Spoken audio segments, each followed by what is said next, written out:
here and get that out right here like that. Kind of like there. Okay. So that this transitions right so here's the curve. I'm gonna curve it in like that and cone it. Okay, so the guy that dumped the gravel also started the curve. Is flush now. Got tons of gravel for quite a while out here. See what I do with this space. I would like.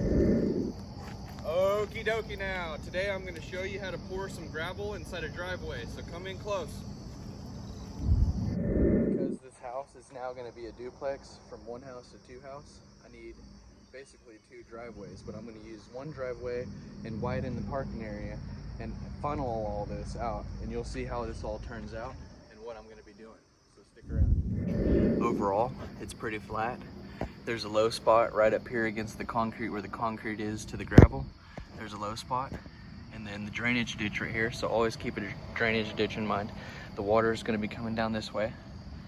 I have a little tin horn, concrete tin horn, and the water can drain through underneath the road. Okay, the gravel is laid on top of that. The problem is here, you can see it's low. It's all washed out. And then right here, we have a really low spot right here where it's basically just dirt and mud and water collects inside that and it pools up. Okay, but for the most part, this is pretty flat. You can see over here on the right side, I'm gonna widen this out all the way out and I'm gonna cone it over this way, okay? And you can see right now, if I stand right in the middle, you would drive in like this, and then I'm going up on the concrete and kind of driving around that way. I want to stop driving around that way because my car is dragging right here, okay? And I'll take you in closer in over there in a minute, but from back here you can see what my plan is for this duplex. Here's tenant 1, tenant 2. This is going to be me over here. I'm going to keep parking right here. I'm going to widen this road out all the way out to here and cone it back to where it can funnel because there's a tin horn right here.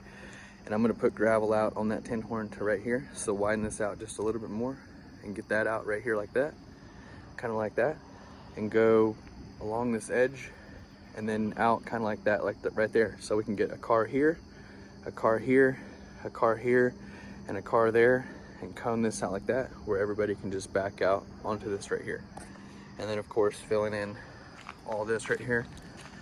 And how am I going to get this gravel, you might ask? While I walk over here to show you this, I will let you know. The gravel is $250 for a 15-ton truck, dump truck. Okay, you can see, hold on right here. Let's get back to this.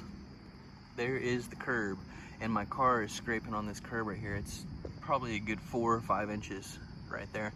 I'm gonna pour gravel up all the way to the top of that right there, okay? So that this transitions right here, this kind of cones out. Okay, you gotta have a plan. That's why I'm showing, this is my plan of course, but you need to come up with a plan before you know, do all this. So here's the curve. I'm gonna curve it in like that and cone it out, okay? Where my tripod is right there. The tree will still be over here. All this will be gravel right here, okay? I'm gonna get rid of that hump so my car doesn't drag. I'm gonna fill in this low spot right here. Fill in that low spot right there, and we're gonna cone the driveway. We're gonna cone it out to right here. So this is hard to mow anyway. I'm gonna cone it out to right here and fill in this spot right here, all with gravel, so I can get 4-car parking. Okay, 1, 2, 3, 4. There's the gravel right there, 250 bucks. He's gonna dump it and drag it.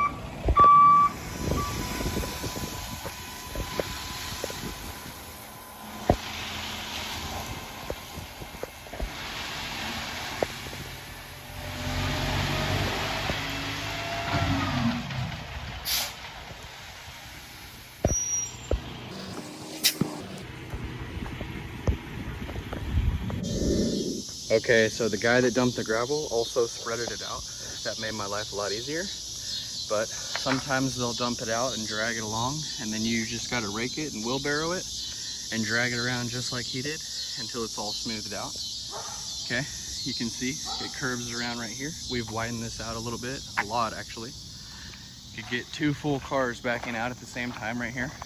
And then it curves around right there for my parking over there. I'll back out and this car will come out and funnel out right here. A car can park right here, right here and right over there. Come in along the edge and park in right over there. So this is 4 cars can park right here. This hole is filled in, and you can see this is clean all the way around. I've raked for about an hour out here just to kind of clean it up after he left. And you can see that curb is flush now.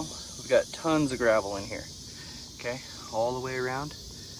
You can see I would have been raking for quite a while out here if he didn't help me. I gave him a little tip, but it wasn't a whole lot. He basically did all this for free. He did do it for free, but I told him to at least get him some lunch or something, because he did this is a lot of work that he did for free. So I just even felt bad, and he wouldn't even take the money. So I gave him lunch money. I said, well, here's some lunch money. So anyway, if you get lucky like me, he can drag it around like this with his tractor, and you can get away with it for free or for some lunch.